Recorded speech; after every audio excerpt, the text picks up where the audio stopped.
Today we've got action, babes, and Jason Statham. Finally, a good movie. We start off with a huge ship on an expansive body of water. We see two guys are trying to steal some booze. These guys are really risking their lives for a little juice. We all know someone like that. Anyway, as it turns out, it's not booze in there. It's some toxic gas. So once they open it, they get fried. The captain and some other guys rush down there, find their bodies, and take them home for a befitting burial. You thought they just threw the bodies into the ocean. Next, we follow an Audi out of their ship and through a police checkpoint. Then we see two guys fishing in a little boat. Well, more like one man fishing and one dozing off. The guy in the Audi stopped for yet another security check, but this time he's asked to step out of the car and into the office. He acts as if he's ready to comply, but he speeds off. And just 5 minutes in, we have our first car chase. And that's what I'm talking about. The race and the fishing are somehow linked, though. The directions for the fishing apply to the driving, that type of stuff. Soon, the link is revealed. One of the fishermen, Inspector Tarconi, gets a call about the guy in the Audi, and he looks at his fishing partner, Frank, like he was suspicious of him, but he has the perfect alibi. Anyway, fishing had to be abandoned and the two men left. Then we see a man in a three-piece suit coming down from a jet. He's accompanied by some men through immigration. He says he's here for environmental business. And just after that, a minister is being interviewed by journalists about environmental business too. Apparently, this minister likes to piss off a lot of people. He's just like me trolling on Twitter. Anyway, he gets a confidential package and a phone inside it starts ringing. He picks it up and it's our guy from the jet talking and also watching him through a pair of binoculars. The guy from the jet says his name is not important and he basically tells Mr. Minister to get back into negotiations with EcoCorp for insurance of a license to do business in Ukraine. If not, it's his daughter's head. The guy has the minister's daughter and he put her picture in that envelope as proof. He opens it and he's scared. Now we see Frank relaxing in front of the TV even though his face doesn't look so relaxed. He gets up to pick up the TV remote and a few seconds later, that Audi from earlier rams into his sitting room. My man could have really died had he not stood up. Anyway, he calls the ambulance for the guy driving, checks his pulse, and then his passport. He sees his name is Malcolm and starts calling out to him to try and wake him up. As Frank is calling out his name, it takes him back to a time when he referred this same guy for a job he did not want to take. His refusal to take the job led to a huge fight. Well, not really a fight, just Frank whipping 4 grown men's asses gentleman style. No stain on his white shirt, cufflinks still on, tie still fastly knotted, and his jacket didn't even touch the floor once. Those men should be ashamed of themselves. After he's done with the men, we're back to present day and Malcolm finally wakes up and yeah, they both know each other. Malcolm doesn't want to go in the ambulance. He just keeps saying something about the car, but Frank insists and he's taken away. After he's taken, Malcolm finds a woman in the car who says, "Don't leave the car." Frank asks, "What's special about the car?" And she says, "Not the car," and shows him something she was wearing on her wrist. That thing is the same thing Malcolm had on his wrist, and when he figured it all out, it was too late. He ran after the ambulance to try and stop them from taking Malcolm, but the vehicle blew up. He goes back to the car to meet the lady, who tells him, "I told you." But before he could even react, he was knocked out with a punch to the face. Today's video is brought to you by Bespoke Post.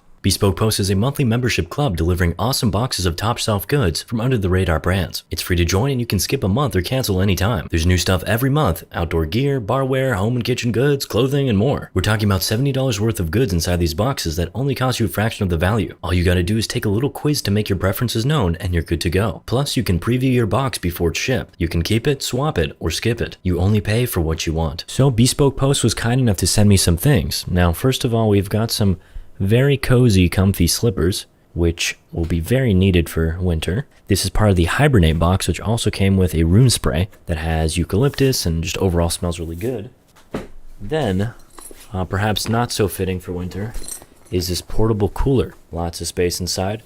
Inside of it, it also has a handy-dandy little bottle opener. Thanks again to Bespoke Post, and to get 20% off your first box, click the link in the description and enter MinuteMovies20 at checkout. Or go to bespokepost.com/minutemovies20. He wakes up in some sort of strange room, and he notices that he has that same metal thing around his wrist. Some straight up metal abs on his body too. But nothing seems strange to this guy for some reason. He just stood up and went to dress up like it was a normal day. Sir, this is not a normal day at all. Anyway, while he's dressing up, the man from the jet comes in with those guys whose asses Frank beat the other time. Apparently, they took his recommendation and hired Malcolm, but he didn't finish the job. Now they want Frank himself, but he says he's unavailable. The leader of the pack tries to interject and gets shot for his troubles, but he asked for permission, boss. That was a little harsh, don't you think? Anyway, he's now pointing that same revolver at Frank and telling him he has 3 seconds to change his mind, so Frank says he'll work with him on the condition that he gets to drive his own car. Not a problem for this guy. They had already even got an Audi ready for him beforehand. Product placement moment. Then he's telling Frank to think of this as a mission and not just another job, but there's a lot of touching going on here and it's making me a little uncomfortable, I can't lie. Anyway, Frank finds out that the lady from the other Audi is in this new Audi and he wants her gone, but he changes changes his mind when he finds out this guy's interpretation of gone is gone forever. Before Frank drives off, the man explains how the bracelet thing works. If he gets 75 feet away from the car, he blows up. That's why Malcolm and the lady kept saying, the car. Finally, Frank is given a phone and money and he zooms up. He doesn't really zoom. He drives pretty slowly. They're now out on the road and the lady is refusing to talk or even fasten her seatbelt. Now that's just irresponsible. Elsewhere, Inspector Takomi is at Frank's house trying to figure out what happened to him, and Mr. Minister's in his office trying to get himself out of the mess he's in. Elsewhere, two guys in a Mercedes clap a truck driver and take something from the car he was transporting. Back to Frank, we see that the lady is still proving difficult. Woman moment. She reminds him to make a call, and when he does, the person gives him a code, and he finds out that they're supposed to head to Budapest. What's in Budapest, he asks. Goulash? Beer? She replies, and Frank stops the car immediately. He asks for proper introductions. He introduces himself as Frank Martin, but the woman refuses to give her own name. He doesn't manage to convince her to cooperate, and he zooms off. But while he's driving, she has a change of heart and tells him her name is Valentina. Then they do the weirdest handshake you have ever seen. Now we see the inspector trying to figure out why the truck driver was clapped. He's watching footage of the shooting and trying to figure out what the gunman carted away with. Anyway, as it turns out, Mr. Minister caves and goes back to working with the guys from EcoCorp. Can you blame him though? They have his daughter. Now they're asking for him to sign off for 8 ships to be cleared, from 1 ship to 8. They want him to sign immediately, but he manages to convince them to wait 24 hours. He'll sign in Odessa, he says. Next, we see him on a call with 2 gunmen in the Mercedes. He tells them he's bought them 24 more hours and they say it's more than enough time. They don't just have a lead, they have a location, Budapest. They're probably coming for Frank and Valentina, but they're in the car having a cute moment about food. Just like me, food makes Valentina happy, and I'm pretty sure this is the first time we've seen her smile. As they talk, Frank moves away from the designated direction, and the boss is alerted ASAP. He orders Frank to be brought back to the right path, or he'll be killed. Frank is trying to get the metal bracelets off their wrists, and that's why he's here with his old friend. While they're trying to figure it out, a battalion of men show up trying to get Frank back on course. When he refuses to get back in the car, they get in formation. And what do you think happens next? He whooped all their butts yet again. Not quite as easy as the last time though. He had to loosen his tie and take off his shirt for this one.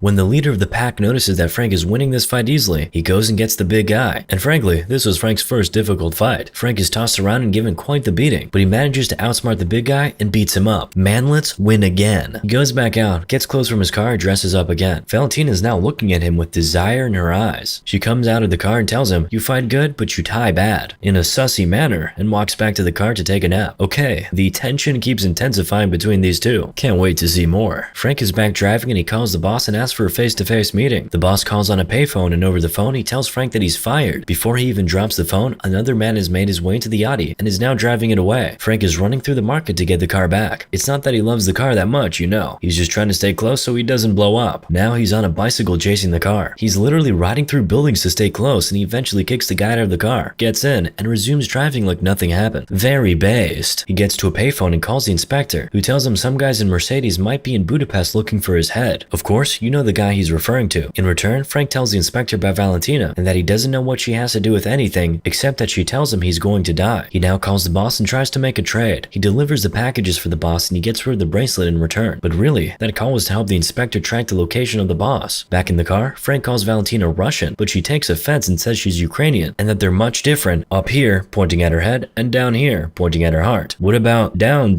there?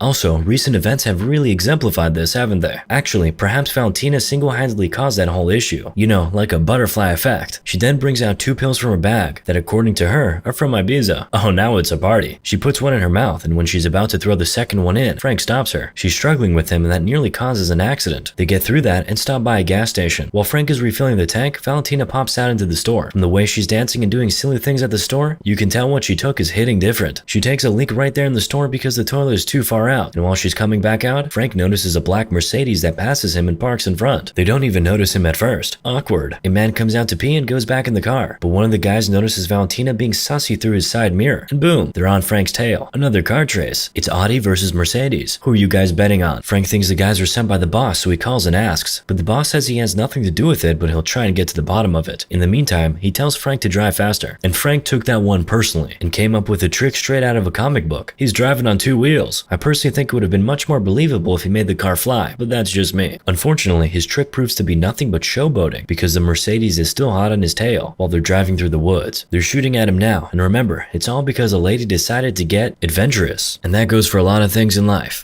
He managed to lead them into a valley where they crash into, and they all get fried. For the first time, he's taking a rest. Then Valentina starts giving him a massage and pays respect to the back of his bald head. He asks what she's doing. You can probably guess her response, but he says he's got no time for that. This is a focused, based, alpha man. She tries to argue with him, but he's not in the mood, so he gets out of the car. She takes the key from the ignition and also gets out of the car, still trying to get her way. She won't return the keys unless he does what she commands. Whoa. Anyway, the boss apparently can't track them where they are, but he has figured out that the men in the black Mercedes were sent by the minister, so he calls him and warns him that if he does something like that again, he would never see his daughter again. Mr. Minister, however, wants to hear from his daughter before he signs anything, and he appears to have also done his homework as he calls the boss by his name, Mr. Johnson, and that shocks him. Mr. Johnson is calling Frank, but he's preoccupied. We cut to Valentina narrating the story of how she and Malcolm ended up at Frank's house that day, from partying in Ibiza to getting transported in Malcolm's car and then getting chased by gunmen in France. As she keeps talking, she reveals she has feelings for him now. It's not even been a full day. Hopefully one day, I'll be able to relate. I need to start going outside. They finally get back on the road and Johnson gives them a new location to be at. Next, Mr. Minister arrives at a place where he meets the inspector, who tries to have a word with him about his daughter. He's helping the minister trace Johnson's call, after which he calls Frank and gives him an update. During that call, we find out that Valentina is the minister's daughter. That is the package Frank is supposed to deliver, but now he has gone and gotten himself attached. Johnson is now directing him to where the delivery is to be made, and apparently it's a bridge. He's trapped on both sides and gets a call from Johnson asking him to send Valentina out. They all come out of their Range Rovers, and Frank promises Valentina he won't die, and then tells her to go meet the men. But before she steps out, she asks for a kiss, and of course, he obliges. She walks to Johnson, who unshackles the metal bracelet. Her thank you to him was a spit in the face. I wouldn't mind, honestly. He wipes off his face, punches her in the stomach, leads her to the car, and instructs his men to finish Frank off. Immediately, they start shooting at him, and he just drives off the bridge straight into the water. They don't stop shooting, even while he's underwater. While he's there, he calls the inspector and tells him where he is. In the meantime, he finds a genius way to stay breathing underwater, and then floats to the top. I would have never thought of that. Johnson and his men take the lady to the train station, and they all board. Meanwhile, Frank is already out of the water by the time the police get there. Finally, the minister gets to talk to his daughter over the phone, and the only thing she says to him is don't sign. Johnson takes the phone from her and tells him he has just 15 minutes and hangs up. Over at the riverbank with Frank and the inspector, we find out that all this commotion has been happening because of garbage. Guess you could say this has all been a huge waste of time.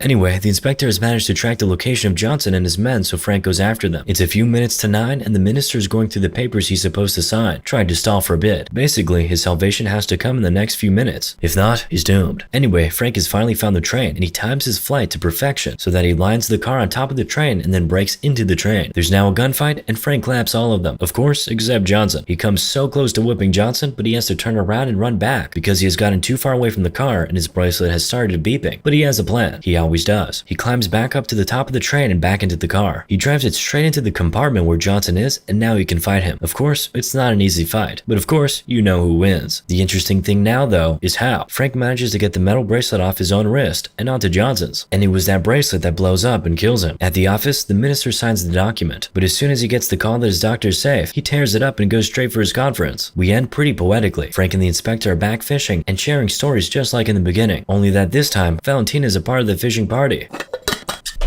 Moral of the story? Jason Statham. Subscribe, I guess.